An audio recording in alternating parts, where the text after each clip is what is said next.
Yo, what's up mga tropa? Ako nga pala si Revisel, KNG. Masipag ako, pero hindi ako naka-auto accept.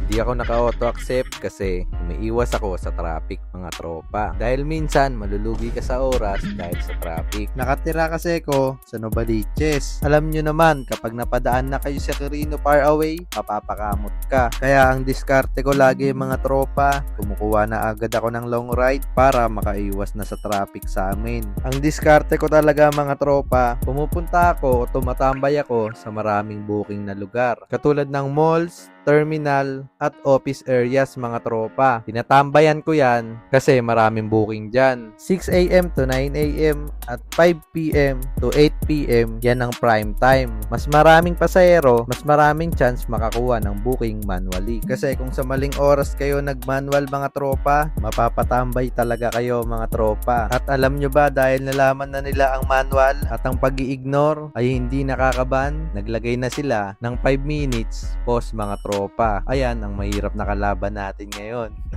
Napapost siya ha pag sumobra ka. Kahit hindi auto-accept, kayang-kaya pa rin kumita basta madiskarte ka. Pero ano ba ang mas maganda? Auto-accept or manual mga tropa? Ang sagot ko dyan, auto-accept pa rin. Pero depende sa lugar. Pero pag naka-auto-accept ka, mas maganda dahil may pag-asa ka makuha ang mga incentives mga tropa. Malalaki ang mga incentives ni Moovit. Ayan ang challenge natin bukas mga tropa. Kaya wag mong kalimutan mag-like, follow and share at mag-comment ka kung anong mas maganda sa inyo, auto-accept or manual mga tropa. Maraming salamat sa panonood. Bukas na lang ulit, samahan nyo ako sa trip ko sa buhay.